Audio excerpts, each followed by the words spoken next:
Anda sedang mendengarkan Live Restoration Podcast dari Augustka Nalendra, episode 96. Selamat datang di Live Restoration Podcast, inspirasi restorasi kehidupan dan transformasi diri untuk membantu mendesain kehidupan terbaik yang layak Anda dapatkan sesuai jati diri otentik Anda. Live Restoration Podcast menghadirkan berbagai inspirasi restorasi kehidupan dan transformasi diri yang juga diadaptasi dari kisah nyata para individu yang menjalani program terapi, konseling, dan live restoration coaching bersama Coach Augustka Nalendra. Halo para sahabat sekalian dimanapun Anda berada. Berjumpa kembali di Live Restoration Podcast episode 96 kali ini. Seperti biasa, bersama saya, Augustka Nalendra. Mengawali episode kali ini, seperti biasa juga tentunya. Doa terbaik tertuju untuk Anda sekalian. Semoga selalu dalam keadaan sehat, berkah berlimpah, dan damai berbahagia dimanapun Anda berada bersama mereka yang Anda kasihi. Tidak lupa, karena episode ini juga hadir di tengah suasana bulan Ramadan di bulan Maret tahun 2025, saya juga mengucapkan selamat menunaikan ibadah puasa bagi Anda semua yang menjalankan ibadah puasa. Semoga segenap ibadah yang dijalankan menjadi berkah bagi diri Anda dan mereka yang Anda kasihi. Episode kali ini saya buka dengan kisah pribadi saya. Jadi, beberapa waktu lalu saya berkendara dengan sepeda motor. Bagi Anda yang mengikuti saya di media sosial, mungkin sudah cukup familiar juga lah ya, bahwa salah satu hobi saya yaitu hobi seputar sepeda motor. Mulai dari berkendara sampai ke modifikasi. Bukan kebetulan, di perjalanan saya beberapa waktu lalu turun hujan lebat. Namanya naik motor, ya tahu sendiri kan. Kalau panas, tidak kehujanan, dan kalau hujan, tidak kepanasan. Ngomong-ngomong, hujan yang saya alami ini termasuk lebat. Sampai-sampai saya harus memakai jas hujan di seluruh tubuh. Ya, sekedar informasi juga, di situasi-situasi saat ini memang sedang musim hujan di kota tempat tinggal saya di Bandung. Bahkan, recording episode ini pun dilakukan di tengah suasana hujan. Jadi, saya mohon maklum kalau ada suara tetes hujan atau suara gemuruh, ya. Karena memang hujannya juga cukup lebat ini kalau saya perhatikan. Kembali ke kisah pribadi saya tadi. Kisah menariknya justru terjadi sesudah saya tiba di tempat tujuan.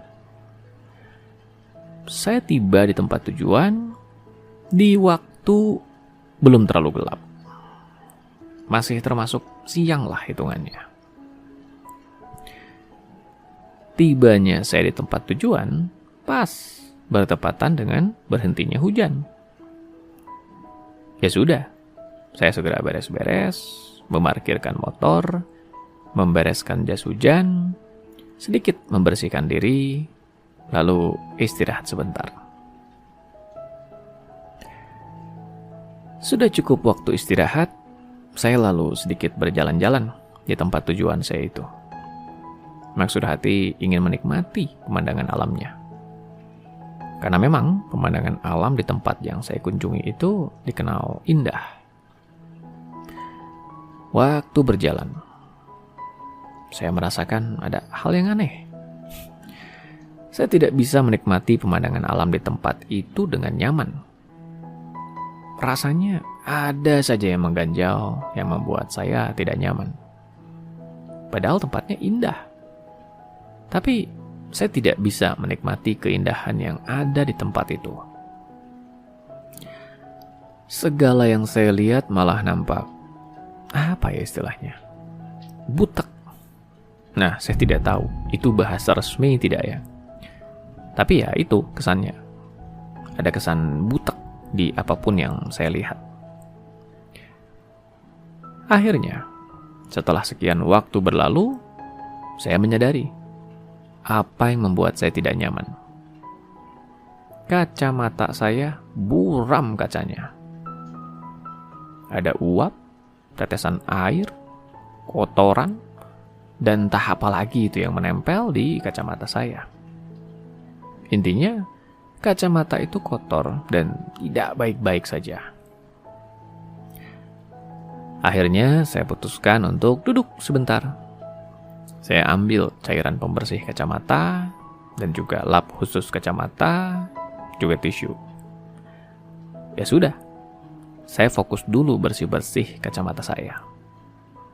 Pemandangan di depan sana saya abaikan dulu. Selesai membersihkan kacamata, saya kembali memakai kacamata itu. Sebagaimana sudah bisa ditebak, kali ini pemandangan itu jadi terlihat berbeda sekali. Berbagai keindahan yang tadi tidak saya sadari, kali ini jadi bisa saya sadari dengan lebih baik. Berbagai detail dari objek-objek di tempat pemandangan itu nampak menarik sekali kali ini. Ngomong-ngomong, tidak semua juga objek di tempat pemandangan itu objek yang indah dengan warna-warna yang semarak. Saya masih ingat, ada satu bangunan tua, bangunan yang sudah tidak terurus. Tapi ciri khas klasiknya masih jelas terlihat. Kalau dipikir-pikir, bangunan itu bisa saja merusak keindahan tempat dengan pemandangan alam indah itu. Tapi bukan itu yang terjadi. Kali ini bangunan itu justru memberi nuansa tersendiri. Ada nuansa klasik, vintage, retro, atau apalah itu namanya ya. Yang jelas, nuansa tempat itu justru jadi berbeda dengan adanya bangunan tua itu. Saya seolah ikut jadi saksi sejarah. Seperti apa tempat itu berkembang dari masa ke masa, dengan bangunan tua itu sebagai saksi bisunya. Puitis sekali ya. Ya, intinya dari cerita itu saya ingin menyampaikan satu pesan pembelajaran. Bahwa bukan apa-apa yang ada di luar diri kita yang mempengaruhi perasaan, pemikiran, dan sikap kita. Tapi cara pandang kita atas apa yang kita lihat di luar diri kita. Atau cara kita memandang yang terjadi, yang menentukan perasaan, pemikiran, dan sikap kita atas hal yang kita lihat itu. Kalau kembali meminjam kisah pribadi saya tadi, bisa kita sadari bahwa yang bermasalah bukan pemandangan di luar diri saya, tapi kacamata yang saya gunakan dalam memandang pemandangan itu. Kacamata itulah yang melambangkan cara pandang dalam kisah itu. Ternyata, pemandangan yang indah sekalipun bisa jadi nampak buram dan tidak menyenangkan saat kaca yang kita gunakan untuk memandangnya buram. Catat, yang buram adalah kacanya, bukan pemandangannya. Ketika kaca itu saya bersihkan, maka pemandangan di luar sana jadi nampak dan terasa keindahannya. Tidak ada yang berubah pada pemandangan di luar sana. Dan sejak saya datang sampai kaca itu saya bersihkan, semua pemandangan itu tetap sama. Tidak ada yang berubah. Yang terjadi adalah semua itu jadi terlihat dan terasa berbeda. Karena kaca yang saya gunakan untuk melihatnya sudah berbeda kali ini. Sudah jernih dan bersih. Begitu juga, situasi yang tidak biasa pun bisa jadi sesuatu yang bernilai ketika kaca yang digunakan untuk memandangnya bersih. Seperti gedung bangunan tua di kisah saya tadi. Ia bangunan yang sebenarnya tua dan klasik. termasuk aneh melihatnya berdiri di tengah pemandangan alam yang berwarna semarak. Tapi karena kaca yang saya gunakan untuk melihatnya sudah bersih, maka bangunan itu jadi punya nilai tersendiri. Ada nilai-nilai yang khas yang bisa saya lihat pada pemandangan itu, yang membuatnya jadi menambah nuansa yang melengkapi pemandangan itu. Dalam hidup ini, bukankah hal yang sama terjadi? Semua yang kita alami dalam hidup ini masihlah merupakan peristiwa yang netral. Ia belum bernilai positif atau negatif. Ia baru menjadi sebuah pengalaman positif atau negatif bergantung pada cara pandang yang kita gunakan dalam menilainya. Apa istilah sederhana untuk cara pandang ini? Atau dalam episode ini, saya menyebutnya hati. Yes, hati yang kita gunakan untuk menilai segala sesuatu. Sebanyak apapun anugerah yang Tuhan berikan dalam hidup ini akan terus terlihat sebagai masalah dan kekurangan kalau kita hanya melihatnya dengan hati yang penuh dengan kedengkian dan lalai dalam bersyukur. Yang salah bukan apa-apa yang ada di luar diri kita, tapi hati yang kita gunakan untuk menilainya, untuk mengartikan yang terjadi. Begitu juga sebanyak apapun masalah yang kita alami dalam hidup ini, akan bisa kita petik arti dan hikmahnya kalau kita melihatnya dengan hati yang penuh rasa syukur, yang meyakini bahwa Tuhan tidak akan menciptakan dan menghadirkan sesuatu dengan sia-sia. Pasti ada manfaat atau hikmah yang Tuhan siapkan di balik apa-apa yang dihadirkannya bagi kita dalam hidup ini. Yang terjadi tidak jadi masalah kali ini, karena kita mengartikannya sebagai hikmah, sebagai pembelajaran. Pertanyaannya, apa cara pandang yang kita gunakan untuk menilai dan mengartikan hidup ini? Atau seperti apa kualitas hati yang kita gunakan untuk menilai dan mengartikan hidup ini? Bagi hati yang penuh dengan rasa syukur, selalu ada hal untuk disyukuri di setiap waktu yang dijalani. Bagi hati yang penuh dengan kedengkian, selalu ada hal untuk dikeluhkan di setiap waktunya. Begitu juga bagi hati yang penuh dengan luka. Selalu ada hal yang terasa menyakitkan di setiap waktu yang dilalui dalam hidup ini. Dalam kenyataannya, bukan yang terjadi yang menyakitkan, tapi hati kita sendiri yang memang dasarnya sakit, sehingga apa-apa jadi terasa menyakitkan. Mumpung sedang masuk ke bahasan seputar luka ini, saya pernah di salah satu bahasan di YouTube channel saya mengangkat fenomena ini, yaitu fenomena hati yang terluka. Bayangkan seseorang yang sekujur tubuhnya penuh luka. Setiap kali ia bersentuhan dengan apapun di luar dirinya, maka luka itu tersentuh dan ia pun merasakan rasa sakit yang luar biasa dari lukanya itu. Dari fenomena ini kita belajar bahwa bukan yang terjadi di luar sana yang menyakitkan orang ini, tapi lukanya sendiri yang pada dasarnya belum sembuh, yang membuat apa-apa yang menyentuhnya jadi terasa menyakitkan.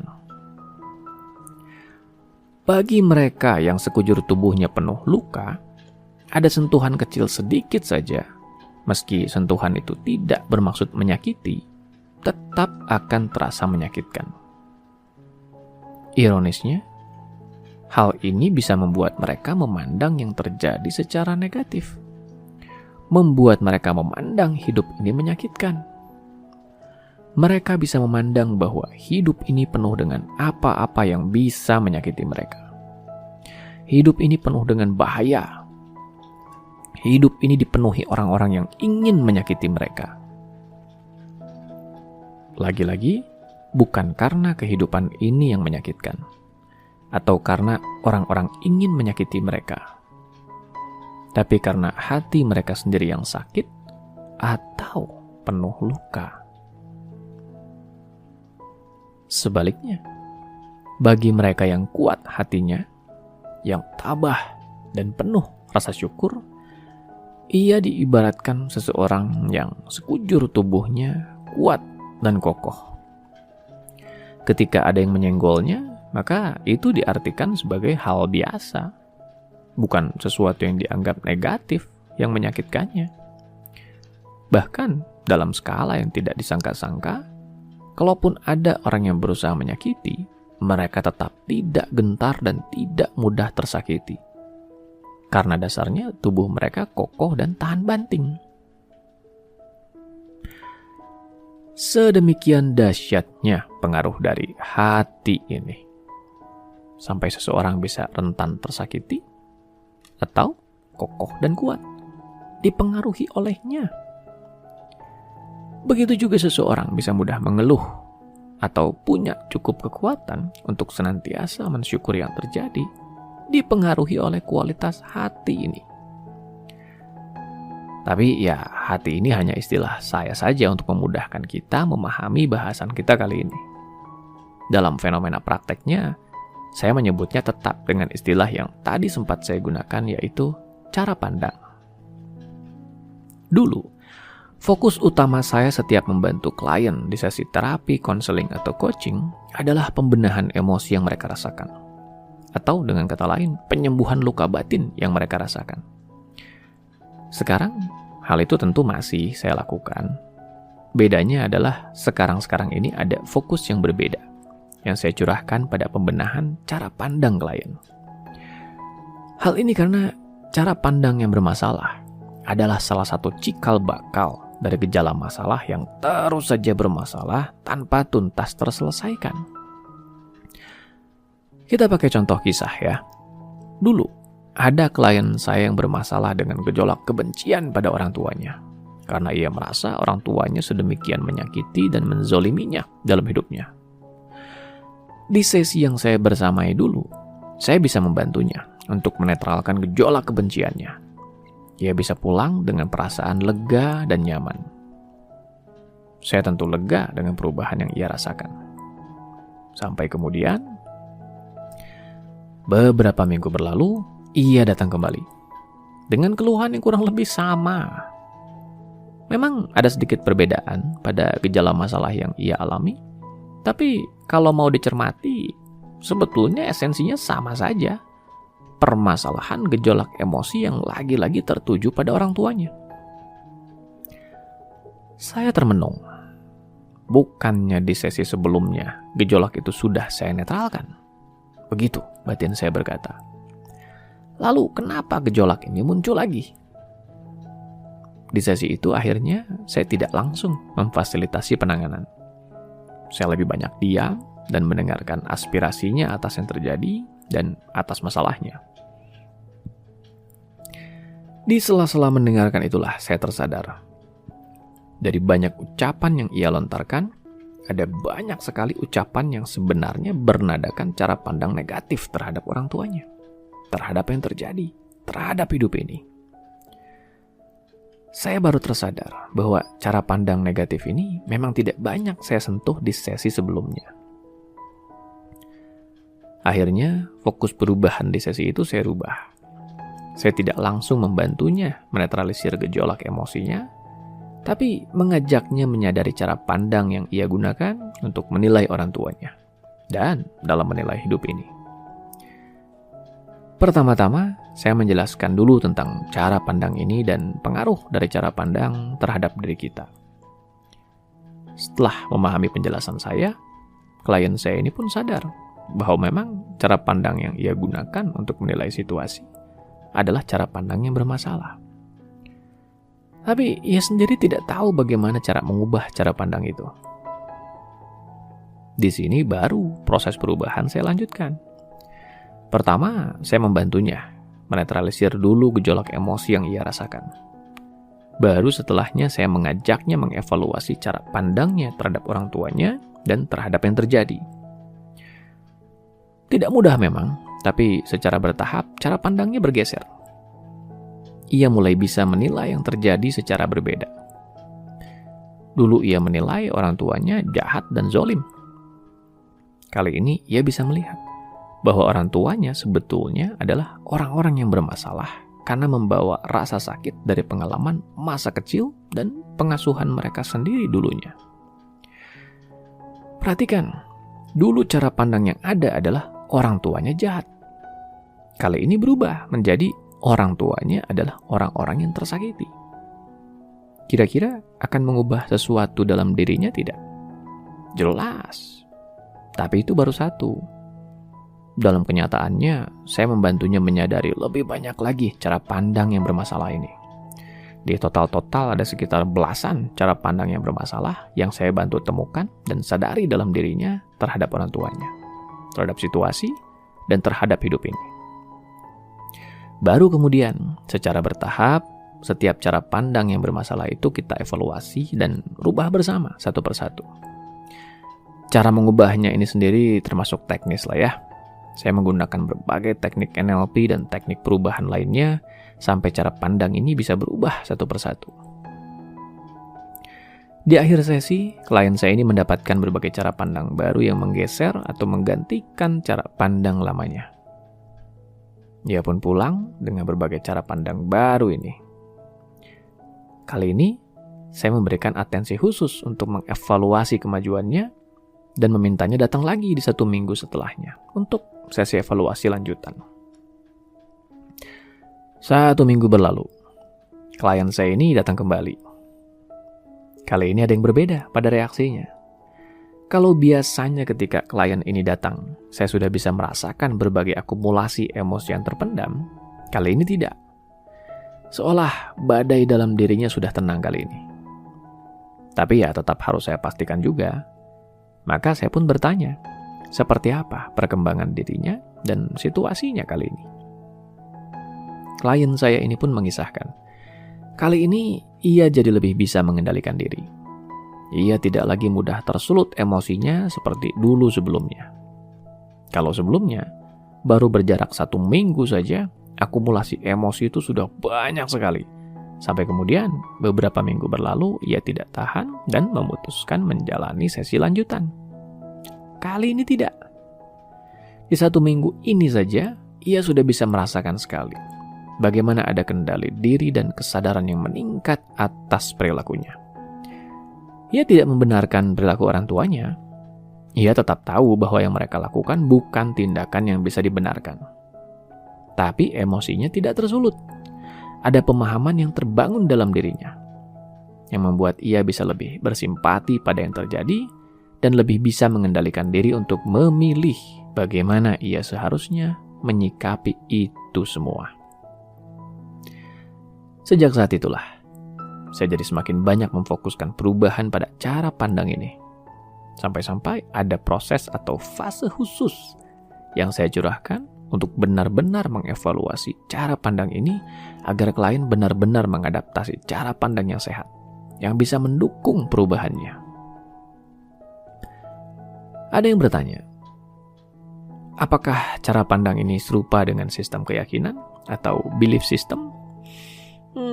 Sebetulnya ada sedikit perbedaan. Tapi untuk bahasan kali ini kita anggap saja keduanya sama. Untuk tujuan mempermudah pemahaman saja lah ya. Maka waktunya kita juga mengevaluasi. Apa cara pandang yang kita gunakan untuk melihat hidup ini? Untuk memahami apa-apa yang terjadi di sekitar kita. Apakah cara pandang yang kita gunakan sehat dan bermanfaat? Atau tidak sehat dan menghambat? Kehidupan di luar diri kita tidak selalu bisa kita ubah begitu saja. Beberapa hal bisa sedemikian berjalan di luar kendali kita untuk kita ubah begitu saja. Tapi cara pandang kita berada dalam kendali kita. Kita bisa menyesuaikan dan bahkan mengubahnya.